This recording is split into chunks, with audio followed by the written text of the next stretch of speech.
अस्सलामुअलैकुम, good morning Lahore. जागो लाहौर में आप सबको खुश आमदीद कहते हैं जनाब। एक हंसती मुस्कुराती और खूबसूरत सी सुबह के साथ मैं हूँ मुनीब आसिफ और मैं बिल्कुल ठीक ठाक हूँ। दुआ है कि आप लोग भी इस वक्त जहाँ कहीं भी होंगे ठीक ही होंगे और एक दूसरे का ख्याल भी रख रहे होंगे, क्योंकि जनाब कल छुट्टी थी, वीकेंड था, तो इसलिए हमारी मुलाकात एक दिन बाद हो रही है ऑब्वियसली।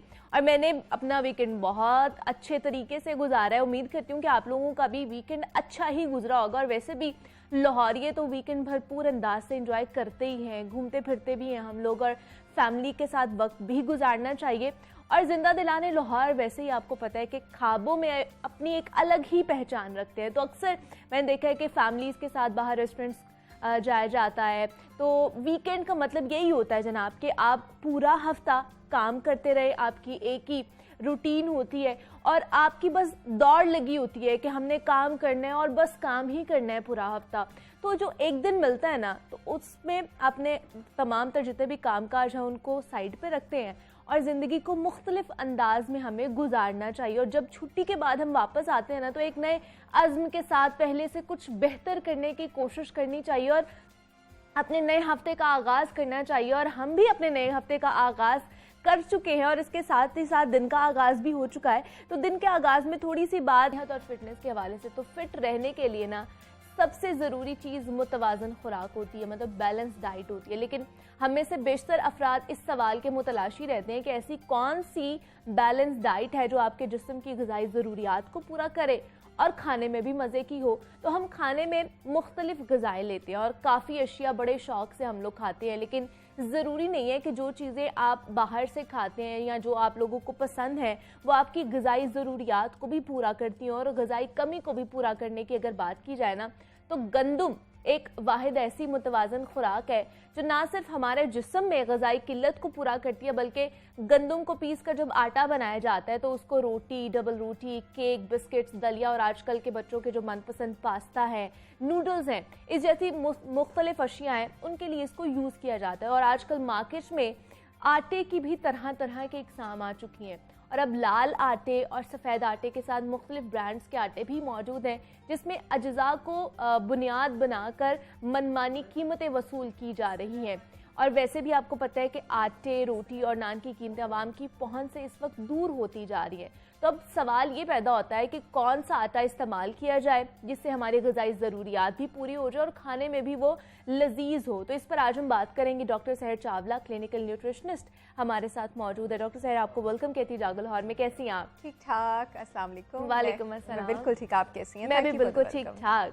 डॉक्टर सहर, आटे के हवाले से आज हम बात करेंगे कि कौन सा आटा हमारे जिस्म के लिए अच्छा है, जो हमारी न्यूट्रिएंट वैल्यूज जो है वो तमाम तर पूरी करें।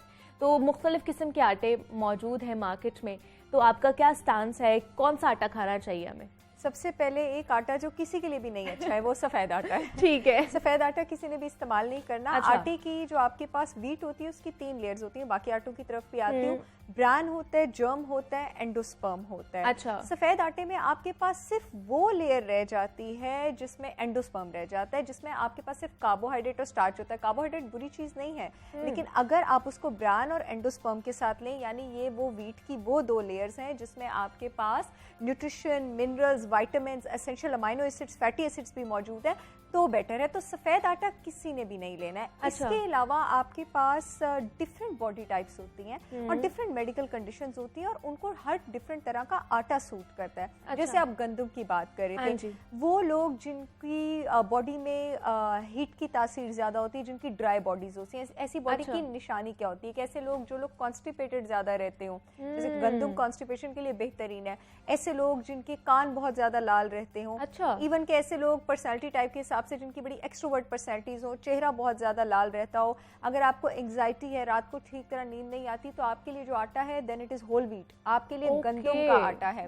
गंदम का आटा किन लोगों के लिए नहीं है, क्योंकि ये कंडीशन बड़ी प्रिवेल करती है। वो लोग जिनकी बॉडी में एडीमा है, वो लोग जिनको साइनोसाइटिस है, जिनकी बॉडी में डैम्पनेस है, जिनको बहुत ज़्यादा कोल्ड और फ्लू रहता है, जिनके कोई ऐसी लंग कंडीशंस है, रेस्पिरेटरी कंडीशंस है कि बॉडी में पानी रुका हुआ है, उनके लिए गंदम होल व्हीट भी अच्छा नहीं है, आपने इस्तेमाल नहीं करना। अच्छा, ठीक है। नेक्स्ट जिसमें आटे की बात करने लगी हूँ वो है हमारे पास बड़ा ही बेहतरीन, बड़ा पावरफुल आटा, बाजरा, मिलेट्स। वो लोग जिनकी बॉडी में, अब जो गंदम का इस्तेमाल नहीं कर सकते, जिनकी बॉडी में डैम्पनेस है, फ्लेम है, साइनोसाइटिस है, आपने बाजरा इस्तेमाल करना है। बाजरे का आटा, इवन के बाजरा भी और इवन के बारले भी, जो आप हम ये जो गर्मी के लिए बारले वाटर जो लेते हैं, ये आपके साथ बॉडी में डायरेसिस भी करता है। यानी जिन लोगों के जिस्म में एक्स्ट्रा पानी रुका हुआ है, आप लोग बाजरा इस्तेमाल करें, आप लोग मकई इस्तेमाल करें, आप लोग बारले इस्तेमाल करें। और इसके साथ साथ वो लोग जिनको लगता है कि हमने खाना खा लिया है और ब्लोटिंग और फ्लॉटुलेंस, ऐसे लोग होते हैं ना मुनीबा, जो कहते हैं मेरा खाना ऊपर ही फंसा हुआ है, and they can't help it, उनको ऐसा फील हो रहा होता है। आपके लिए अगेन बारले जो है वो बहुत ज़्यादा ज़बरदस्त है। अगर आपको सेंटर बर्नर की वीकनेस है, यानी आपको भूख नहीं लगती है, आपको इंडाइजेशन होती है, आपको डायरिया बहुत ज़्यादा होता है, लैक ऑफ एपिटाइट है, तो आपके लिए अगेन बाजरा बहुत ज़्यादा अच्छा है। स्टमक और इंटेस्टाइनल इन्फेक्शन से रिकवर होने के बाद जो बेस्ट आटा मैं रिकमेंड करती हूँ वो मैं बाजरे का आटा अगेन रिकमेंड करती हूँ। इसके अलावा अब यहीं से आ जाते हैं इन्फेक्शन। लेकिन ज्यादातर डॉक्टर साहब हमारे घरों में वही व्हाइट आटा जो है, तो हमारे घर जो वही यूज होता है। जो चीज ज्यादातर होती है उसका मतलब नहीं होता वो गलत हो तो हम उसको तस्लीम कर लें। अच्छा, गलत होता है। अगर हमारे घरों में व्हाइट आटा ज्यादा यूज होता है तो हमारी आवाम को सबसे ज्यादा इस वक्त जिस चीज की जरूरत है वो तालीम है, उनको अवेयरनेस की जरूरत है। एक तो पूरे का पूरा क्लेंजिंग प्रोग्राम हमारी आवाम पर चलना चाहिए, उसमें न्यूट्रिशनल क्लेंजिंग भी शामिल होनी चाहिए। वो गलत होता है, वो नहीं होना चाहिए। इतने अच्छे होल ग्रेन्स हमारे पास मौजूद है, उनको हमें इस्तेमाल करना चाहिए। ओट्स की मैं बात करना चाहूंगी। अच्छा, ठीक है। हमारे जो बूढ़े हजरात हैं, खास करके जो हमारे पेरेंट्स हैं जो कि अब बुजुर्गी की तरफ जा रहे हैं, ओट आपके जिस्म में ताकत देता है। ओट्स उनके लिए बहुत ज्यादा अच्छा है। उनको ओट की चपाती की सूरत में दें, उनको दलिया की सूरत में दें। और ओट सिर्फ उन लोगों ने इस्तेमाल नहीं करना जिनकी बॉडी में हीट सिम्टम्स हैं, यानी जिनको एंजाइटी है, नर्वसनेस है, जिगर में गर्मी है, चेहरे में रेडनेस है, यानी जिन लोगों ने वीट इस्तेमाल करना था इन कंडीशंस के लिए, वो ओट इस्तेमाल नहीं करेंगे। ओट की तासीर गर्म होगी।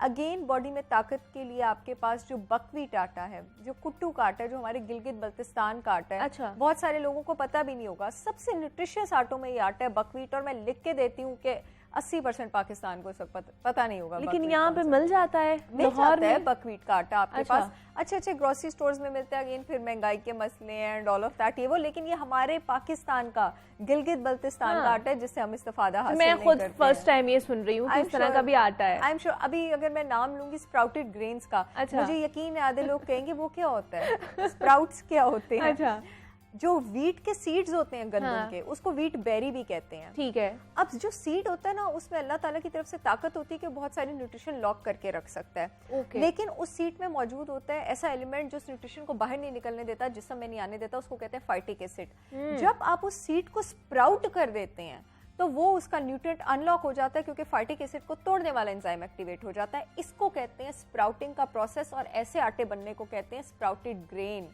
ये खाने वाले लोग सबसे ज्यादा हेल्दी होते हैं। इनफैक्ट जो मेरे क्लाइंट्स हैं पाकिस्तानी जो बाहर के मुल्कों में, वो तो स्प्राउटेड ब्रेड के अलावा खाते, वहाँ पे अवेयरनेस ज्यादा ना इन चीजों के लिए। लेकिन आप इसको घर में बना सकते हैं, कोई बड़ी ऐसी महंगी चीज नहीं। आप वीट सीड्स लें, आप वीट बेरीज लें, आप उसको एक बॉटल जार में डालें, ग्लास में, उसको पानी से भरें, उसको आप कॉटन मलमल के कपड़े से आप उसको ढक दें। 3-4 दिन के लिए आप उसको किसी अंधेरे कमरे में रख दें। अगर आप बहुत नमी वाले इलाके में रहते हैं, जैसे कराची वगैरह जहाँ ह्यूमिडिटी है, हो सकता है आपको उसको दिन में 2 से 3 बार रिंस करना पड़े, चेक करना पड़े कि उसमें फंगस ग्रोथ तो नहीं हो गई। लाहौर जैसे इलाके में रहते हैं, उसको दिन में आप एक बार जो है चेक कर लें, उसको रिंस कर लें। 3 से 4 दिन बाद आप देखेंगे उन सीड्स में से वाइट ऐसे डंडियां निकलना शुरू हो जाएंगी। ये स्प्राउट्स हैं। अगर अब आप अपनी रूटीन में, ये वो लोग जो डाइटिंग करते हैं, डाइटिंग से मुराद हेल्दी डाइट खाते हैं, रोटी नहीं खाते, अगर आप इन स्प्राउट्स को शामिल कर लेते हैं ना अपने सैलड्स में, तो आप ग्रेन का भरपूर फायदा उठाएंगे। बल्कि आपको चक्की का आटा, जिसमें आटे की 3 लेयर्स मौजूद हैं, वो इतनी अफादियत नहीं दे सकेगा जितनी आपको ये स्प्राउट्स अफादियत दे देंगे। मैं इस पर अपने मैं वैसे भी बात करती रहती हूँ इस पर, पॉडकास्ट वगैरह में भी, अपने यूट्यूब चैनल पे भी, कि स्प्राउटेड ब्रेड बनाएं, स्प्राउटेड ग्रेन्स बनाएं। और आपको बाजार से अगर नहीं मिलता, वैसे कुछ अच्छी बेकरीज में ये मौजूद भी है, लेकिन अगर नहीं भी मिलता, आप अपने कॉफी ग्राइंडर में वीट बेरीज को ग्राइंड करके आप अपना आटा, अपनी ब्रेड बना सकते हैं। तो यू कैन गेट, हमारे पास ऑप्शंस मौजूद होते हैं, लेकिन हम लोग उस तरफ जा नहीं रहे होते। एक तो अवेयरनेस भी तो नहीं है ना इन चीजों की, इसलिए भी। तो कुछ 2-3 साल हुए लोगों को पता लगे जी जौ की भी रोटी खाई जा सकती है, जवार की भी खाई जा सकती है, बाजरे की भी खाई जा सकती है। उससे wheat is amazing, whole wheat is amazing जिन लोगों को जरूरत है उनके लिए। लेकिन आटे में बहुत सारी ऑप्शंस हैं। आपके पास मौजूद। लेकिन वाइट आटे की मैं बात करूंगी, जो देखने वाले हैं, और ऑलमोस्ट मेरे ख्याल से 90% ऐसे लोग हैं जिनके घर वाइट आटा या मिक्स्ड करके लाल और वाइट आटे को मिक्स करके पकाई जाती है रोटी। वाइट आटे से क्या क्या बीमारी हो सकती है हमें? व्हाइट आटे से एक्चुअली वो बीमारी नहीं है, वो बीमारी है हाई कार्बोहाइड्रेट कंटेंट से। अच्छा। ठीक है, वो सारी बीमारियां जो आपको अननेसेसरी रिफाइंड कार्ब से हो सकती हैं, जिसमें पूरे का पूरा मेटाबॉलिक सिंड्रोम आ जाता है, आपके पास डायबिटीज मेलाइटिस आ जाता है। बेसिकली व्हाइट आटा क्या है, आप कोई एनर्जी नहीं ले रहे, आप सिर्फ कैलोरी ले रहे हैं। It is an empty calorie diet. Empty calorie diet आप किस डाइट को कहते हैं? आप उस डाइट को कहते हैं जिसमें कैलोरी तो मौजूद हो, यानी कैलोरी आपको मिलेगी, वजन आपका बढ़ेगा, ग़िज़ाइयत आपको कोई नहीं मिलने वाली उससे। क्योंकि आटे की जो तीनों लेयर्स होती हैं, उसमें जो बी विटामिन है, आयरन है, जिंक है, पोटेशियम है, मैग्नीशियम है, मैंगनीज है, कॉपर है, सैलिसिलिक एसिड है, there is a lot of stuff, वो सफेद आटे में मौजूद नहीं है। आप सिर्फ समझें कि आप एक रिफाइंड कार्बोहाइड्रेट, जैसे चीनी नहीं होती आपके पास, जिसमें आपके पास कैलोरी होती है लेकिन ग़िज़ाइयत नहीं होती, आप सिर्फ वो ले रहे हैं। मुझे पता है उसकी रोटी बहुत खूबसूरत होती है, मुझे पता है जौ की रोटी उस तरह से खूबसूरत नहीं होती है, लेकिन जो आपकी बॉडी को होल ग्रेन का फायदा हो, जाहिर है वो हल्की फुल्की होते हैं ना, रिफाइंड होते हैं, वैसे फूल फूल के मजे की खूबसूरत बनती है। नान भी मैदे का और ये उन्हीं चीज़ों के बनते हैं, बट ये आपकी बॉडी को फायदा नहीं देता। वंस इन अ वाइल ठीक है, आप 2-3 हफ्ते में एक बार ये वाला आटा इस्तेमाल कर लें, क्योंकि तंदूर की रोटी भी इसी की बनती है ना, और ये वाकई बहुत मजे की होती है, इससे तो कोई नहीं। अच्छा, ये वाली जो रोटी हम लोग खाते हैं ना, हमारे घर में भी ये यूज होता था, मिक्स करके लाल और सफेद। अब कुछ दिनों से 1 महीना हो गया हम लोग प्योर गंदम का आटा यूज कर रहे हैं, तो उसमें इतना फर्क आ रहा है कि जब हम वो वाली खाते थे तो बहुत हैवीनेस फील होती थी, और जैसे गंदम पे हम लोग शिफ्ट किए तो बड़ी लाइट सी रोटी होती है और वो हैवीनेस अब फील ही नहीं होती। लेकिन और मुनीबा ये भी आप नोट करती होंगी कि पेट ज्यादा देर तक भी भरा रह रहा है, उससे आपको उस वक्त हैवीनेस फील होती है, लेकिन थोड़ी देर बाद भूख लगती है। इससे जब आप होल व्हीट की रोटी खाते हैं ना, आपको जिन लोगों को व्हीट सूट करता है, क्योंकि ये भी एक अगेन बहुत बड़ा डिस्कशन है कि व्हीट किसको सूट नहीं करता है, तो आपका पेट ज्यादा देर तक जो है वो भरा हुआ फील करता है। और एक और भी बात मैं कहना चाहूंगी लोगों को कि ठीक है, रोटी हमारी स्टेपल डाइट है, हम एशियंस एंड एवरीथिंग, लेकिन और भी बहुत सारी चीजें हैं अपनी दिन की खुराक में शामिल करने के लिए। जरूरी नहीं आप रोज रोटी ही खाएं, दुनिया में बहुत सारे फल हैं, बहुत सारी सब्जियां हैं, गोश्त हैं, अंडे हैं, नट्स हैं, सीड्स हैं। अगर आप इन सारी चीजों को भी रोटेशन में अपनी डाइट में इंक्लूड करें तो किसी किसी दिन आप रोटी स्किप भी कर सकते हैं, क्योंकि आपको यही फाइबर, यही कार्बोहाइड्रेट सैलेड से भी मिल रहा है, बहुत सारी सब्जियों से, नट से भी मिल रहा है, सीड से भी मिल रहा है आपको। और चावलों को भी अपनी डाइट में मुनासिब तौर में इंक्लूड करें, चावलों के भी कुछ हद तक फवायद हैं। फॉर एग्जाम्पल वो लोग जिनके जिस्म में, चावलों को भी मैं ग्रेन्स में ही मानती हूँ, इसलिए मैं हमेशा ग्रेन्स में उसका जिक्र करती हूँ। जिन लोगों की बॉडी में बहुत ज्यादा नकाहत रहती है, पल्स बहुत ज्यादा जिनकी ठंडी रहती है, एग्जॉस्टेड फील करते हैं, ऐसे लोगों के लिए सफेद चावल अच्छे हैं। ऐसे लोगों को अपनी डाइट में 2-3 दिन बाद एक दिन सफेद चावल जो है वो इंक्लूड करने चाहिए। चावलों का पानी बल्कि इंक्लूड करना चाहिए। यहाँ पे एक छोटी सी रेसिपी बताना चाहूंगी उन लोगों को जिनकी बॉडी में हीट स्ट्रेस रहता है या कब्ज रहती है, इसको मैं व्हीट पुडिंग कहती हूँ, गंदम की पुडिंग, क्योंकि हम आज आटे पे बात कर रहे हैं।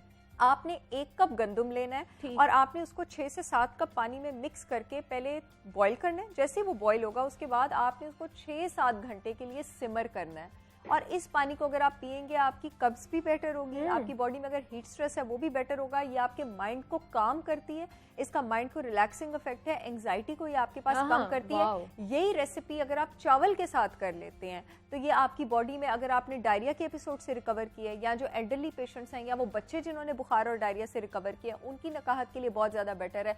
यही रेसिपी अगर आप मूंग दाल के साथ कर लेते हैं तो ये अगेन आपकी बॉडी में हीट सिम्टम्स रिलीव करने के लिए, या अगर आपने इंडाइजेशन डायरिया से रिकवर किया उसके लिए बहुत उसके लिए बड़ा अच्छा है। वाह, वेरी गुड। बड़ी अच्छी आज रेसिपी भी डॉक्टर सहर हमें देके जा रही है। अच्छा डॉक्टर सहर, आजकल ना आटे के वाले से ये भी आ रहा है कि कस्टमाइज आटा भी बन रहा है, मतलब बड़े बड़े स्टोर्स पर आप जाके डिफरेंट आटे की इकसाम है, जैसे मैंने बात की कि मुख्तलिफ किस्म के आटे आ चुके हैं, तो उनमें आप कस्टमाइज अपने तौर पर आपको कौन सी चीज ज्यादा चाहिए वो करवा सकते हैं, ऐसा है? बिल्कुल ऐसा है, और आप ऐसा करवा सकते हैं। जैसे अभी मुनीबा, जैसे मैंने बताया ना, डिफरेंट लोगों की डिफरेंट बॉडी टाइप्स हैं, ठीक है। अब जिसको जो सूट करता है, फॉर एग्जांपल जिसको ओट सूट करता है, किसी के घर में एल्डरली पेशेंट्स हैं या कोई कमजोरी है, नकाहत है, डायबिटिक्स हैं, तो वो अपना ओट और बाजरा मिक्स करवा सकते हैं। अब जैसे कुछ लोगों को, जैसे सीलियक डिजीज के पेशेंट्स होते हैं जिन्होंने ग्लूटेन नहीं लेना होता, उसके लिए फिर मैं उनको या मकई रिकमेंड करती हूँ, ठीक है, या फिर मैं उनको मिलेट्स रिकमेंड करती हूँ, या फिर चावल रिकमेंड करती हूँ, तो वो फिर अपने मिलेट्स और मकई का आटा जो है ये मिक्स करवा लेते हैं, ठीक है। ओट्स वैसे आपके पास नॉर्मली, मैं नाज़रीन को आगाही भी दे दूँ, अक्सर मुझे सवाल बहुत आता है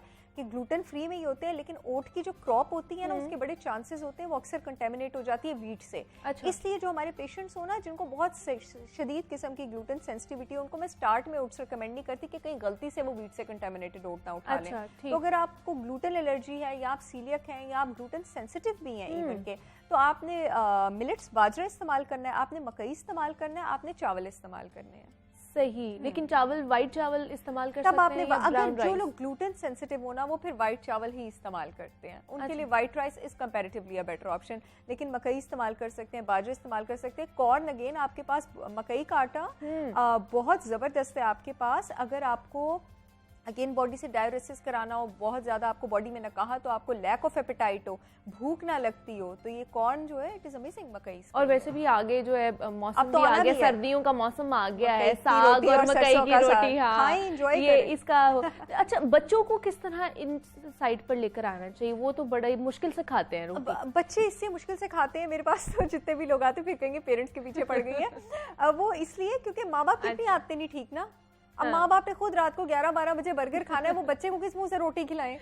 माँ बाप वो जब खुद देखेंगे कि आपने कुछ नहीं करना, बच्चों की आदतें सही करने के लिए आपको कुछ नहीं करना, बस अपनी आदतें सही करनी है, उनकी नेचुरली सही हो जाती है ना। यू नो व्हेन दे 4 साल की उम्र तक तो स्कूल नहीं जाते ना, आपने उनकी ईटिंग हैबिट्स बना के उनको पक्का करके घर से निकालना है। आपने उनको ये बता के no this is good, this is bad, whole grain is good. बल्कि मैं तो कहती हूँ अपने बच्चों को, जिनको अल्लाह ताला ने बच्चे दिए हैं, अपने बच्चों को इस्तेमाल करें कि वो जाके दूसरों के बच्चों को जो अपने बच्चों को सही नहीं बता रहे, जाके उनको स्कूल में एजुकेट करें कि no, do you know refined flour is bad, do you know sugar is bad. तो यू नो अपने बच्चों को इस तरह से ट्रेन करें। ठीक है जी, आज हम बात कर रहे थे कि सफ़ेद आटे और लाल आटे और मुख्तलिफ किस्म के जो आटे हैं उनमें क्या फ़र्क है और क्या ग़िज़ाई अज्जा जो हैं हमें उनमें से मिलते हैं। डॉक्टर सहर चावला क्लिनिकल न्यूट्रिशनिस्ट हमारे साथ मौजूद थी। डॉक्टर सहर, thank you so much for coming.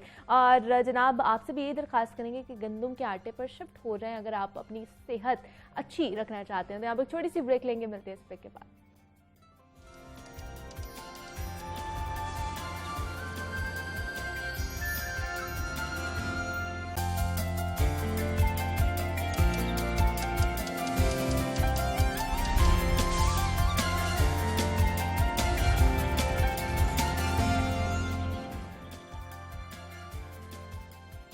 Welcome back to जागो लाहौर। जनाब सेगमेंट है हमारा तालीम और तरबियत, जिसमें हम जिंदगी के उन तमाम मौज़ूआत पर बात करते हैं जिनकी वजह से कामयाबी और एक मुतवाज़िन जिंदगी का हसूल मुमकिन हो सके। तो जनाब जिंदगी में खुशी और इत्मीनान के लिए ज़रूरी होता है कि आप मुतवाज़िन जिंदगी गुजारना सीखें, अपनी रूटीन को बेहतर करें, क्योंकि खुशो खुरम रहना यूं ही नहीं आता, उसके लिए कोशिश करना पड़ती है। हर इंसान अपनी ज़िंदगी में कोई ना कोई ख्वाहिश रखता है। हर इंसान की ज़िंदगी में कामयाबी का जो पैमाना है वो मुख्तलिफ होता है। कोई शख्स ज़्यादा पैसे कमाने को कामयाबी समझता है और उसे खुशी हासिल होती है, और उसके बरक्स कोई और शख्स अपना नुकसान करके भी किसी दूसरे का फ़ायदा करने में अपनी कामयाबी और खुशी महसूस करता है।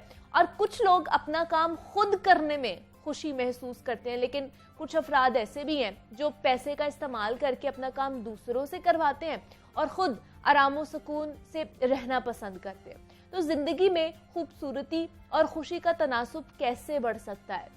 क्या क्या इकदाम किए जाएं कि ज़िंदगी में खुशी और खूबसूरती की जो कमी है वो ना हो पाए? और बहुत सी ऐसी चीज़ें हैं जो आपके साथ आज इस सेगमेंट में हमने शेयर करनी है। इस पर आज हम डिटेल में बात करेंगे। हमारे साथ इस वक्त मौजूद हैं अख्तर अब्बास साहब है, लाइफ कोच है, मोटिवेशनल स्पीकर हैं।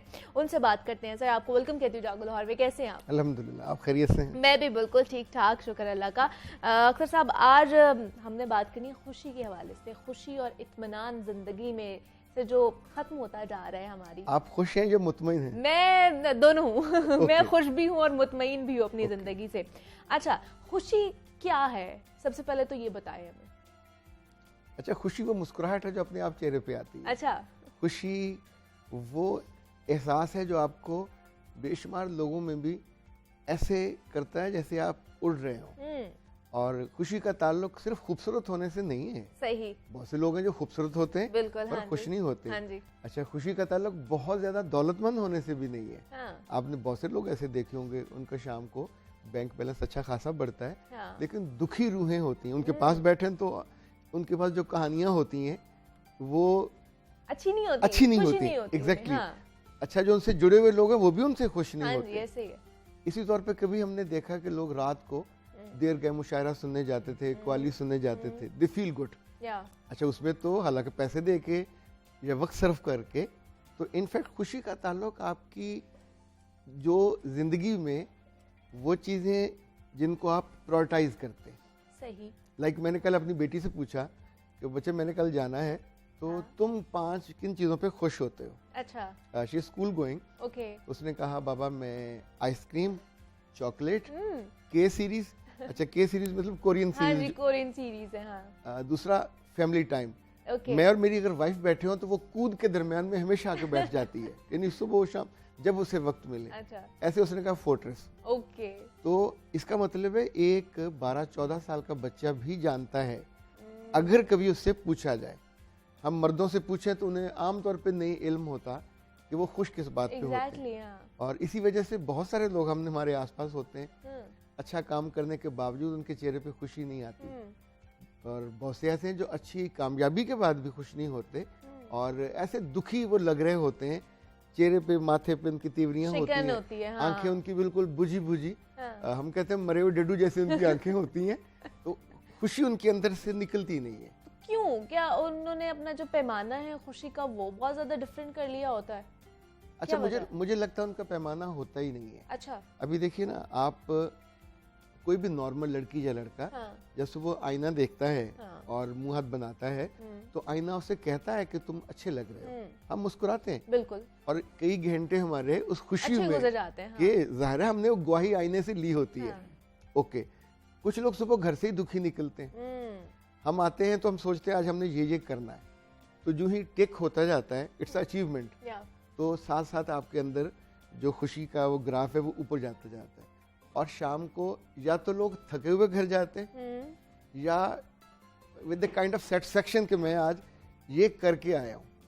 मैंने अपनी दूसरी बेटी से कहा कि तुम्हारी अम्मा किस बात पे खुश होती है? अच्छा। उसने कहा कि तिलावत करके, सखावत करके। अच्छा, उसको बहुत, वो जितने कमाती है वो लोगों को दे देती है। सही। अच्छा, फिर उसको खानों का इतना शौक है, पका पका के उसने रखे जाने, खिलाए जाने। क्या बात है। तो इसका मतलब ये है कि बहुत सी औरतें तो ये सारा करते हुए भी दुखी होती हैं, मेहमान आने पे उनकी जान पे बन जाती है, और किसी को खिलाना पड़े तो फील बैड।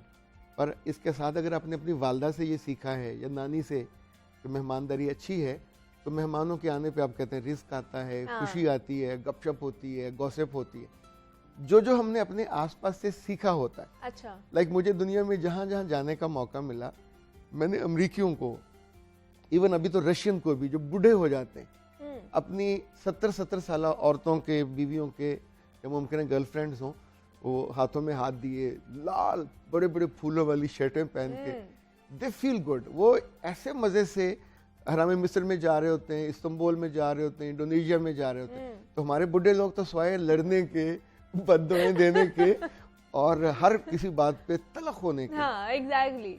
यानी रूडनेस आ जाती है, पता नहीं Exactly. क्यों हमारे यहाँ पर सब। मतलब मैं कभी सोचता हूँ, अगर इंसान की रूह खुश हो तो हम इबादत में खुश होते हैं, सही। पर हमारे बहुत से लोग वो तो इबादत करते हुए भी दूसरों को डांट रहे होते हैं, यानी वो इबादत को भी अजाब बना देते मतलब हैं। इबादत में भी उनके दिल में कीना होता है, I don't know हसद कीना होती है, क्या है। जेलसी होती है। लेकिन वो देखिए ना, किसी बड़े आदमी का अगर आप दोस्त हो या उसका नुमाइंदा हो, तो अगर उसके बिहाफ पे लोगों को आप रिसीव करेंगे तो बहुत खुश होकर करेंगे ना।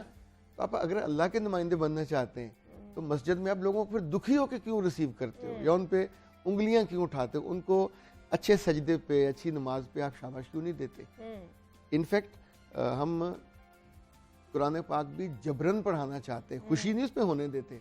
हालांकि उसके तो एक एक लफ्ज़ पे आप सोचें कितनी राहत इंसान को फील हो। आपकी दुनिया बन रही होती है, आखिरत भी बन रही होती है। मुझे लगता है हमने कुछ चीज़ों को पैराडाइम शिफ्ट करना चाहिए। अच्छा। यानी जैसे मुझे ये पता है कि ये गिलास इस वक्त भरा हुआ है और चमक रहा है, इसका मतलब इसे साफ किया गया। बिल्कुल। तो साफ करना वाज अ टारगेट, साफ करना वाज अ हदफ कि ये गिलास इतना ही साफ होगा, फिर पानी डालेंगे। इंसान की रूह जितनी साफ होगी, उसकी जिंदगी में खुशी और गम का जितना क्लियर कॉन्सेप्ट होगा। देखिए, आप किसी को थोड़ी सी मदद करते हो, फील गुड ना, क्योंकि आपके लिए वो कंट्रीब्यूशन है। यानी आपने 10 रुपए भी कमाए, फील गुड कि आपने कमाए हैं। इसी तौर पे आप सुकून से सो गए हो, फील गुड यार। बहुत से लोग हैं जिनको नींद ही नहीं आती। आपसे कोई एक आध मोहब्बत करने वाला है, कोई अच्छे जुमले कह देता है, आपका कोई इंतजार करता है, फील गुड। अच्छा, आप एक मैच जीत गए, हम तो उस पर भी खुश नहीं होते। लेकिन हम तो मतलब ये छोटी छोटी जो चीजें हम डिस्कस कर रहे हैं अख्तर साहब के, छोटी छोटी बातों पे हम लोगों ने खुशी महसूस करनी है। हम लोग ये नहीं करते, हमें लगता है कि हम बहुत कोई गोल अचीव करेंगे, कोई अचीवमेंट हमारी इतनी बड़ी होगी तभी हम खुश हो पाएंगे, उसके अलावा तो हमने खुश नहीं होना। अच्छा, आपको मजे की बात बताऊं, जो लोग खुश नहीं होते पिछली चीजों पे हमेशा डिप्रेशन में जाते हैं। सही। और अपने आप को एक अजाब में डाल देते हैं। अच्छा, जब वो डिप्रेशन में जाएंगे, उनसे जुड़े हुए सारे लोग तंग होंगे कि नहीं? डेफिनेटली होंगे। ऑब्वियसली। अच्छा, बहुत से लोग हैं जो आज में लाइक इस वक्त हम बैठे बात कर रहे हैं, मेरे सामने एक साफ सुथरा सा गिलास पानी का है जो मेरे एक दफा मांगने पे मिल गया। तो इट्स गुड। मैं इस बात पे क्यों परेशान हूँ कभी चाय नहीं आई? अच्छा, आए या ना आए, ये एंजाइटी क्रिएट करेगी। जो चीज अभी नहीं आ रही होती, खुशी आपके लम्हा मौजूद में है, खुशी आपकी आंखों में है, खुशी आपकी रूह में। कुछ लोगों के साथ बैठ के वी फील गुड, कुछ लोगों के साथ बैठ के मैं कहते हैं यार क्या युबूसत है। मतलब मैं भी आया तो जो हमारे सामने वाले कैमरामैन है, इन्होंने मुझे मुस्कुरा के देखा। अच्छा, उनकी मुस्कुराहट उनके लिए तो सदका हो गई, पर मेरे लिए आई फील गुड कि एक बंदा अपने काम में यहाँ से वहाँ मुसलसल वो बिजी है, पर उसने फिर भी एक लम्हा निकाला मुस्कुराने के लिए। अगर मैं उस मुस्कुराहट की कदर करूं तो ये कई किलो की है। बिल्कुल ऐसे ही है। I should be thankful. हम ये नहीं करते। इवन हम अपने ड्राइवर को खुशी से नहीं देखते, उसने हमें सेफ पहुंचा दिया, हम उसका शुक्रिया अदा नहीं करते। हम अच्छा खाना खा के, बहुत कम लोग होंगे जो होटल पे खड़े होके खाने के बाद पूछें यार आपका शेफ कौन है, हु डिड दैट। अगर उसके कान में वो सारा दिन पकाता रहा, शाम को एक जुमला उसके कान में चला जाए, उसका पूरा दिन, वो अंग्रेजी में कहते हैं यू मेड माई डे। हम ये भी नहीं करते। अच्छा, जब हम इन्वेस्ट नहीं करते तो लाइक आपका पूरा क्रू, जब आपका पूरा प्रोग्राम मुकम्मल होता है, आप तकरीबन सबको होता कि चले आज का डन हो गया। और अगर खड़े होके आप एक दफा उनकी तरफ मुस्कुरा के, यानी मुस्कुराहट की बुछाड़ नहीं करनी, हल्की सी फुहार, थैंक यू वेरी मच, हमारी टीम ने बहुत उम्दा काम किया। तो ये सारे कई घंटे हमें अच्छा लगता है कि हमारी टीम लीडर ने या हमारे जो हमें रिप्रेजेंट कर रहा होता है या जिसको हम इस वक्त ऑलमोस्ट सेलिब्रेट कर रहे होते हैं या उसको डेकोरेट कर रहे होते हैं, पर हमें सबको ये जुमला भी कहना नहीं आता, जिस वजह से हमारी ज़िंदगी में खुशी भी कम होती है। अच्छा, खुशी से बहुत सी चीज़ें जुड़ी हुई हैं। जो लोग ज़्यादा खुश होते हैं वो ज़्यादा ताकतवर होते हैं, वो गम को जल्दी पछाड़ लेते हैं। अच्छा। वो जो उन पे अटैक्स होते हैं उनके साथ भी जल्दी निमट लेते हैं। अदरवाइज लोग फिर अपने आप को, अपने गोश्त को खाना शुरू कर देते हैं। लेकिन जब आप सुड़ेंगे कुड़ेंगे, किसी का क्या जाएगा? तो वो जो सारा प्रेशर है, जहर, वो अंदर बढ़ता है और आपको तंग करता है। दफ्तरों में जहरीले लोग होते हैं बहुत ज्यादा, हर जगह पाए जाते हैं। अच्छा, उनको तनख्वाहें मिलती हैं, गाड़ियां मिलती हैं, सब कुछ, लेकिन अल्लाह माफ करे उनके लफ्ज निकलेंगे तो आपको खुशी नहीं देंगे। उनकी कोई मेल आएगी। अभी तो पिछले में रिसर्च पढ़ रहा था कि जो बुरे बॉसेस हैं, जब वो मेल करते हैं तो 84% लोग उनको अब्यूज करते हैं मुंह में कि फिर इसने कोई मुसीबत डाली होगी। यानी हम दूसरे लोगों की जिंदगी में राहत देने पे, अजाब डालने में हम लोग खुशी महसूस करते हैं। वैसे तो खुशी का ताल्लुक में कभी मुझे लगता है खूबी से है। बहुत से लोगों का खुशी से ताल्लुक पैसे से भी होता है कि ज्यादा पैसा होगा तो हम। अच्छा, अगर बहुत पैसा उनके पास आ जाए तो अल्लाह के बंदो आसपास लोगों को खुशी दो ना। ये भी नहीं देते, खुद भी नहीं होते, दूसरों को भी हाँ जी, वो भी नहीं देते। मैंने चंद लोग ऐसे देखे जिनके पास बहुत पैसा है और वो ऑलमोस्ट लुटाने के फेज में होते हैं, और उनका बिलीव ये होता है कि जितना लुटाएंगे अल्लाह उससे ज्यादा 10 गुना, 20 गुना, 700 गुना तक अल्लाह देता है। बिल्कुल। और मैंने उनको इन कैटेगरी के लिए मेरे जिनमें उनकी शक्लें और नाम है। जो हमारा कॉर्पोरेट है, आप सोचिए ये कितने अक्लमंद लोग हैं, ये चैरिटी के नाम पे, सोसाइटी की अपलिफ्टिंग के नाम पे अपनी इनकम में से जब देते हैं तो फील गुड, वो उस खुशी को सेलिब्रेट करते हैं, अपने लोगों में, अपनी टीम को वॉलंटियर करने पे आमादा करते हैं। सबके बड़े बड़े जितने मैन्युफैक्चरर्स हैं, इनकी लड़कियां लड़के वॉलंटियर काम करते हैं। और वो एक लाइफस्टाइल, मुझे याद है पाकिस्तान में ये जो यूबीएल जब कौम में आया गया तो जो आबदी साहब थे वो मुल्क से बाहर चले गए, उन्होंने वहाँ BCCI बनाया और it was the first bank जिसमें लोगों को तनख्वाह के साथ 2% देते थे कि तुम ये चैरिटी करोगे 2% अपने पास से डाल के अच्छा अपने खानदान के गरीब लोगों को, तुम्हारी चची फूफी ताई कोई भी जो हो। भी है, हाँ। अब सोचें कि it was the first ever कि कोई ये स्टेप ले रहा हो ताकि लोग खुश हों। तो नतीजा होता था कि लोग अपने दफ्तर में आते थे, दे वर हैप्पी, क्योंकि लोग उनके आसपास वाले उनसे खुश होते थे। हाँ, लेकिन अक्सर साहब बहुत से ऐसे लोग हैं, मेरे ख्याल से वो रेशो बड़ी कम होती है। आपने भी देखा होगा कि जो हमेशा खुश रहते हैं और लोग उन्हें कहते हैं कि तुम तो खुश ही रहते हो, तुम्हें तो शायद कोई गम नहीं है, कोई परेशानी नहीं है, लेकिन तुम्हारे फेस पे हमेशा मुस्कुराहट रहती है। अच्छा, जिनको ये जुमला सुनने को मिलता है, आमतौर पर बेचारे 2-4 दिन के बाद फिर वो दुखी हो जाते हैं, वो नजर लगती है उनको भी। हमें दूसरे की चेहरे पे मुस्कुराहट, उसकी राहत और उसकी सेटिस्फेक्शन। नहीं, यहाँ पे मुझे एक वो मीम याद आ गया, आपने भी देखा होगा, जिसके बारे में हम बात भी कर रहे थे कि हसदे चेहरे का मतलब है नहीं कि उन्होंने कोई दुख नहीं, ऐसा मतलब है होता है कि वो दुख के साथ जीना सीख लेते हैं। इसका ये मतलब नहीं होता कि उनको कोई दुख नहीं होता, वो हंसते वैसे ही रहते हैं कि हम क्यों बताएं कि हम लोग दुखी हैं, हमारे चेहरे पर मुस्कुराहट होगी तो जरा वो अच्छा होगा। अच्छा, कितनी ऐसे एक्टर्स हैं हाँ। जिनकी जो प्यारे रिश्ते होते हैं, स्टेज ड्रामे के दौरान कहीं फौत होने की इत्तला आ गई, कुछ हो गया, लेकिन उस लम्हे आके वो उस ड्रामे के अंदर चीखो पुकार तो नहीं करते, वो उस गम को बर्दाश्त। अच्छा, गम आप पे आता है सब पे, पर how to handle that makes sense ना, कि आप कितने मजबूत और कितने तगड़े आदमी हो। हम वैसे जिंदगी में चाहते क्या, हम खुशी चाहते हैं, हम खूबियां चाहते हैं, हम कामयाबी चाहते हैं, हम ताकत भी चाहते हैं। खुशी आमतौर पे अगर आप इसको अपनी मजबूती बना लें तो आपकी ताकत बन जाती है, क्योंकि जो बंदा खुश होगा या अपनी खुशी को लिमिट्स में रखता है, वो प्लानिंग अच्छी करेगा, वो एग्जीक्यूशन अच्छी करेगा, उसकी लोगों से रिलेशनिंग अच्छी होगी। मैंने एक बहुत मजे की चीज नोटिस की कि जो खुश लोग हैं वो आमतौर पे लवेबल होते हैं, जो दुखी लोग होते हैं या जिनके चेहरे पे युबूसत तारी रहती है, ये हमेशा कंप्लेनिंग करते रहते हैं लोग। हाँ। अच्छा, जो भी कंप्लेन करेगा वो साथ ब्लेम भी करेगा, हाँ। चाहे वो गवर्नमेंट को करे, चाहे अपनी बीवी को किसी करे, दूसरे को ब्लेम हर टाइम करना है। हाँ। वो तो साफ सुथरा है ना, हाँ। वो तो निथरा हुआ है, अल्लाह का पाक बंदा है। हाँ जी। अच्छा, पाक बंदे शायद ना करें, वो अल्लाह का ना, मतलब वो अपने आप को ये समझ रहे होते हैं ना कि हमारी तरफ से तो कोई ऐसी चीज हो नहीं रही होती, बाकी सारे ही हमारे साथ गलत कर रहे हैं। अच्छा, अगर कभी हम इसका पैरामीटर बनाना चाहें, हाँ। कि आप अपनी खुशी को, आप कितने खुश हैं, कितने अच्छे हैं, तो जो बहुत आसान पैरामीटर मैंने देखा है अमली ज़िंदगी में, वो ये कि आप एक लम्हे को आंखें बंद करें और सोचें कि जो मेरे आसपास काम करने वाले लोग हैं, उनमें से कितने लोग हैं जो मुझसे बेरिया मोहब्बत करते हैं, कितने हैं जो कभी कभी मुझे आके देखिए। जब तक हम किसी के कान में कोई खूबसूरत जुमला नहीं कहते, उसे कैसे पता चलेगा कि तुम्हारा खाना अच्छा था, तुम्हारे कपड़े अच्छे हैं, तुम्हारी गुफ्तगू अच्छी है। अच्छा, जब कोई तब कहता है जब उसे पता हो कि ये उस बात को वापस एक्सेप्ट भी करेगा, मुस्कुरा के शुक्रगुजार भी होगा। अच्छा, अगर कहेगा नहीं यार तू एवं गल कर दे, तो बाद लोगों को आदत होती है हर बात को उन्हें रद्द करना होता है। जो तरदीद वाले लोग हैं वो भी कभी खुश नहीं होते, जिन्हें अच्छा। उन्हें हर चीज बुरी लग रही होती है। आप किसी लम्हे किसी बात की तारीफ कर दें, ये आपकी सगी बहन भी हो सकती है, भाई भी हो सकता है, उसने वही कहना नहीं ऐसा नहीं है, तुम्हें क्या पता, जिंदगी तो बहुत बुरी है, तो उनके लिए बुरी हो जाती है।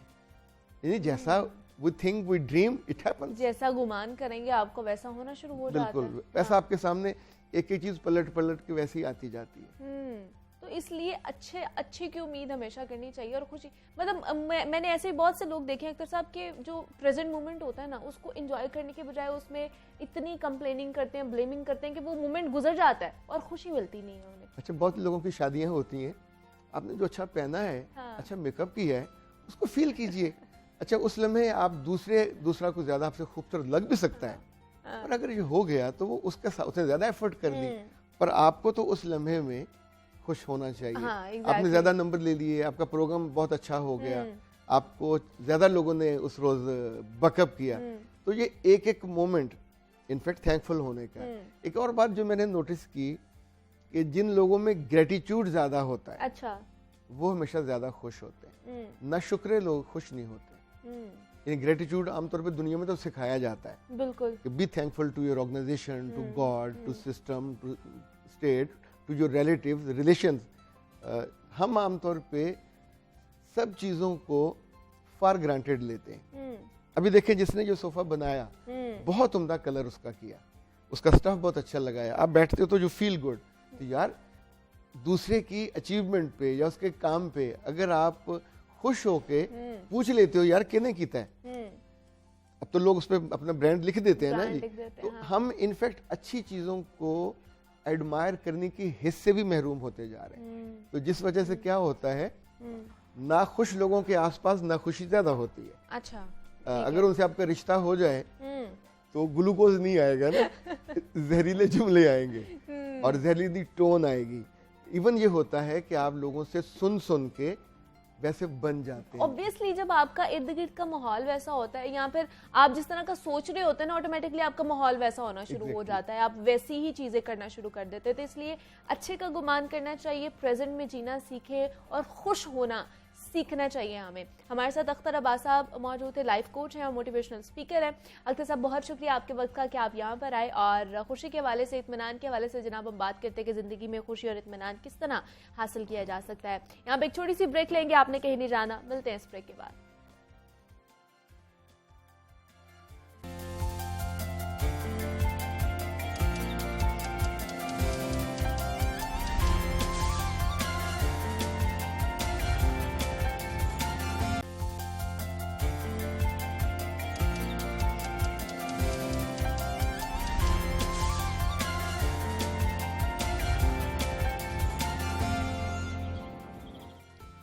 वेलकम बैक टू जागो लाहौर। जनाब, अब कुछ बात हो जाए गुज़श्ता रोज होने वाले ज़िमनी इंतखाबात के हवाले से। तो कल पाकिस्तान में कौमी असम्बली की 8 और सूबाई असम्बली की 3 नशिस्तों के लिए ज़िमनी इंतखाबात का इनेकाद हुआ, और जिसके नतीजे में गैर सरकारी और गैर खत्मी नताइज के मुताबिक कौमी असम्बली की 8 नशिस्तों में से 6 पर पाकिस्तान तहरीक इंसाफ के चेयरमैन इमरान खान, जबकि 2 पर पाकिस्तान पीपल्स पार्टी कामयाब हुई, और पंजाब की 3 सूबाई नशिस्तों में से 2 पाकिस्तान तहरीक इंसाफ और 1 नशिस्त मुस्लिम लीग नून ने जीती है। और अगर कौमी असम्बली की बात की जाए तो कौमी असम्बली की 8 नशिस्तों में से 7 पर पीटीआई चेयरमैन और साबिक वजीर आजम इमरान खान खुद उम्मीदवार थे, और मुल्तान की नशिस्त पर शाह महमूद कुरैशी की जो बेटी है मेहरबानो कुरैशी ने पीटीआई के टिकट पर इलेक्शन लड़ा, लेकिन वो जीत नहीं सकी है। तो इमरान खान 7 नशिस्तों में से 6 पर इस वक्त कामयाब हुए हैं, जबकि कराची की 1 नशिस्त पर उन्हें नाकामी का सामना करना पड़ा है। और ज़िमनी इंतखाबात में कामयाबी के बाद मुल्क की सियासत में एक बार फिर हलचल देखने को मिल रही है। तो तहरीक इंसाफ के जो खामी है, उनकी जानिब से इमरान खान के बयानिए की जीत इसे करार दिया जा रहा है। तो हालिया ज़िमनी इंतखाबात के नताइज मुल्क की सियासत पर क्या असरात डालेंगे, इन इंतखाबात में मुस्लिम लीग नून का सफाया हुआ है और हुक्मरान इत्तेहाद के लिए कितना बड़ा सेटअप है ये, इस हवाले से डिटेल में बात करते हैं। हमारे साथ इस वक्त स्टूडियो में मौजूद हैं हसन रजा हैं, डेप्टी ब्यूरो चीफ लाहौर और दुनिया मीडिया ग्रुप हैं। हसन, आपको वेलकम कहती हूँ जागो लाहौर में, कैसे हैं आप? बहुत शुक्रिया, थैंक यू। हसन, कल जो ज़िमनी इंतखाबात हुए हैं, बाई इलेक्शंस हुए हैं पूरे पाकिस्तान में, क्या टर्नओवर रहा, सब चीज़ें हमारे सामने हैं, लेकिन किस तरह की सूरत हाल रही कल? देखिए, इलेक्शन तो बहुत ही ज़बरदस्त थे। हाँ। जिसे ये कहा जा सकता है कि इन्हीं इलेक्शनों का इंतज़ार भी था और हाँ। हुकूमत चाह रही थी कि ये डिले किया जाए। अच्छा। इलेक्शन कमीशन ऑफ पाकिस्तान को खतूत भी लिखे जा रहे थे, और फिर काफ़ी सारे जो है उन्होंने एतराज़ात भी उठाए कि शायद सिक्योरिटी हालात बेहतर नहीं है। अच्छा। वजारत दाखिला की जानिब से इलेक्शन कमीशन ऑफ पाकिस्तान को भी ख़त लिखा गया। हाँ। अगर देखा जाए तो इस इलेक्शन ने पाकिस्तान की सियासत का रुख कहीं और मोड़ दिया है।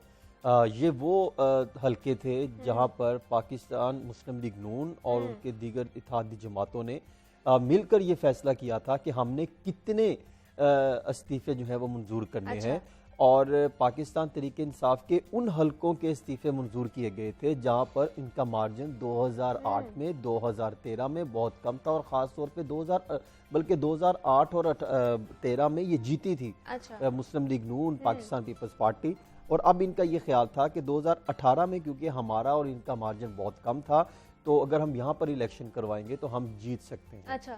लेकिन हमने देखा कि जिस तरह पिछले ज़िमनी इलेक्शन हुए थे पंजाब में सूबाई सतह पर, तो हमने देखा तो उस वक्त मुस्लिम लीग नून भरपूर तरीके से इंतखाबी मुहिम कर रही थी। और फिर उसके साथ पंजाब समेत दीगर जगहों से भी जो है वो अफराद यहाँ पर आए थे जिन्होंने इंतखाबी मुहिम में हिस्सा लिया था। मुस्लिम लीग नून की क़यादत बड़ी सरगर्म थी और ख़ास तौर पे तहरीक इंसाफ तो वो तो शुरू दिन से ही इंतखाबी मुहिम को एक इंतखाब समझ कर जो है वो हिस्सा लेती है। लेकिन हमने देखा कि काफ़ी सारी सिचुएशन बनती दिखाई दी। इस दफ़ा मुस्लिम लीग नून की जो आला सतही क़यादत थी वो हमें कहीं पर नजर नहीं आई। कह सकते हैं कि मुस्लिम लीग नून को बुरी शिकस्त हुई है।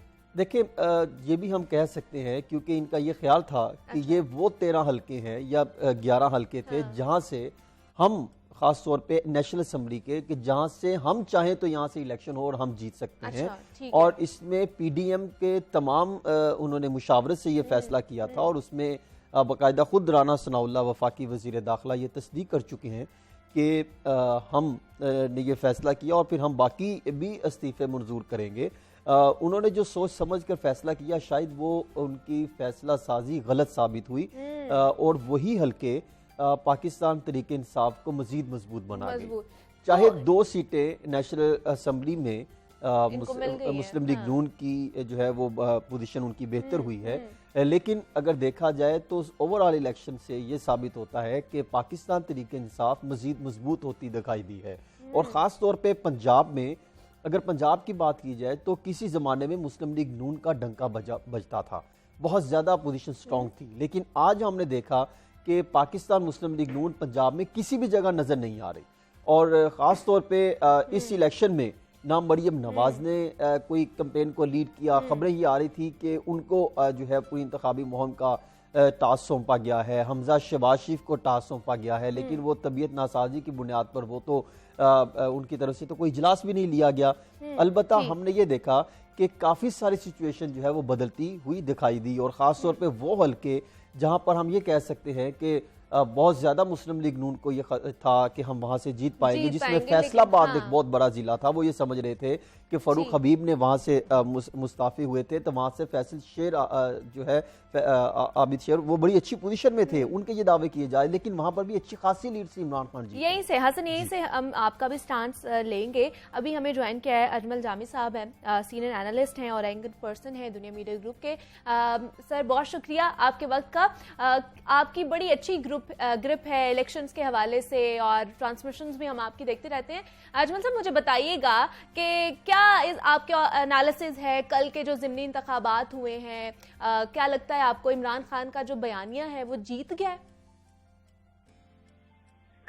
जी बहुत शुक्रिया। अभी हसन की बात बहुत उम्दा थी इसमें। पाकिस्तान मुस्लिम लीग नून के लिए शेखोपुरा, लाहौर या फैसलाबाद जिसे हम लाइलपुर कहते थे, ये इनके इलेक्शन फोर्टे यानी इनका बहुत बड़ा गढ़ हुआ करते थे। लेकिन अगर आप जुलाई में हुए जो 20 ज़िमनी इंतखाबात हैं सूबाई असेंबली के उनको देखें और जो कल ज़िमनी इंतखाबात हुए हैं उनको देखें तो उससे एक बात बड़ी वाज़ेह होती है कि ये जो लीगी गढ़ कहलाने वाले शहर थे फैसलाबाद, लाहौर या शेखोपुरा, किसी हद तक गुजरांवाला भी वो वहां पे उस वक्त उस हद तक टेस्ट नहीं हुई चीजें, लेकिन जो इन 3 बड़े शहरों में जो सूरत हाल पेश आई 2 ज़िमनी इंतखाबात में जुलाई और कल के, उसके बाद ये बड़ा बासानी कहा जा सकता है कि ये जो लीगी गढ़ कहलाने वाले शहर हैं ये नून लीग के हाथ से सिरकते जा रहे हैं तेजी से। अच्छा। और उसकी बुनियादी वजह पाकिस्तान मुस्लिम लीग नून के यहाँ एक काउंटर नैरेटिव का ना होना है। इमरान खान का जो नैरेटिव है वो किसी को पसंद हो या ना हो, फैक्ट ऑफ द मैटर ये है कि वो नैरेटिव विन कर रहा है, वो नैरेटिव परवेल कर रहा है, वो नैरेटिव इंतखाबी अमल की सूरत में भी उन्हें कामयाबी दे रहा है और जलसे जुलूस की सियासत में भी उन्हें कामयाबी दे रहा है। और इस नैरेटिव की मौजूदगी में पाकिस्तान मुस्लिम लीग नून के पास काउंटर नैरेटिव नहीं है। अच्छा। इससे बड़ी और क्या बात होगी कि नून लीग पंजाब में भी अगर इलेक्शन लड़ती है तो उसे पीडीएम से इत्तेहाद की सूरत में इलेक्शन लड़ना पड़ता है, अकेले किसी जगह भी वो मैदान में नहीं उतर पा रहे। तो एक तो काउंटर नैरेटिव की अदम दस्तयाबी है, नंबर 2 लीडरशिप का फुकदान है। पाकिस्तान मुस्लिम लीग नून की लीडरशिप कौन है, कहाँ है, किस हालत में है? क्या मरियम नवाज इलेक्शन कैंपेन कर रही थी? क्या हमजा शहबाज इलेक्शन कैंपेन को लीड कर रहे थे? इसीलिए मैं ये सवाल उठा रहा हूँ। क्या Hamza Shahbaz election campaign lead कर रहे थे? क्या Nawaz Sharif election campaign lead कर रहे थे? शहबाज शरीफ तो वजीर आजम है, डेफिनेटली वो इलेक्शन कैंपेन नहीं लीड कर सकते। तो ये जो लीडरशिप है वो कहाँ थी? इलेक्शन कैंपेन किसने लीड की है? किसके मुंह को, किसके नारे पर लोग लब्बैक कहें और वोट दें? नंबर 3 आप देखें, पेट्रोलियम प्राइसेस हैं, अशय खुरनोश की प्राइसेस हैं, इलेक्ट्रिसिटी और बिजली गैस का बहरान है, और जो मौजूदा इक़्तिसादी सूरत हाल है, ये एक बहुत बड़ा डेंट है पीडीएम और नून लीग के लिए। और नंबर 4 है बढ़ता हुआ यूथ का वोट फॉर पीटीआई। 48% जो आपका टोटल रजिस्टर्ड वोटर है पूरे पाकिस्तान में, वो यूथ पर मबनी है, जिसकी उम्र 18 से लेकर 35 बरस तक बनती है। पाकिस्तान की आबादी में यूथ सबसे ज्यादा बल्क है as compare to other nations. इन 48% में 30% ऐसे वोटर्स हैं जो 18 साल से 23 या 25 साल तक की उम्र के हैं, जो पिछले 3 से 5 सालों के बीच नए वोटर के तौर पर रजिस्टर्ड हुए हैं, और इनमें से अक्सरियत जो है 80 to 90% वो इमरान खान की वोटर है।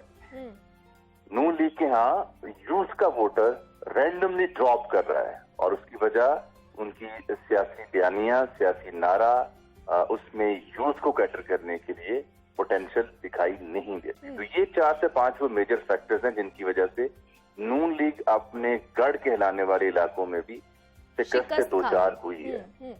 तो जामी साहब, ये जो सारी सिचुएशन है मौजूदा हुकूमत के लिए एक लम्हा फिक्रिया बन चुकी है, तो आपको क्या लगता है कि अब इन इंतखाबात के नताइज के बाद जो मुल्क पर क्या, जो मुल्क की सूरत हाल है या मुल्क की सियासत है, उस पर क्या असरात होने वाले हैं?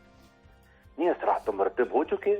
जुलाई का इंतखाब हो या कल का इंतखाब हो, पीटीआई किसी को पसंद हो या ना हो, वो तो ये साबित करने में कामयाब हो चुके कि देखिए अवाम बार बार ज़िमनी इंतखाब के सूरत में अपना फैसला इमरान खान के हक में दे रहे हैं।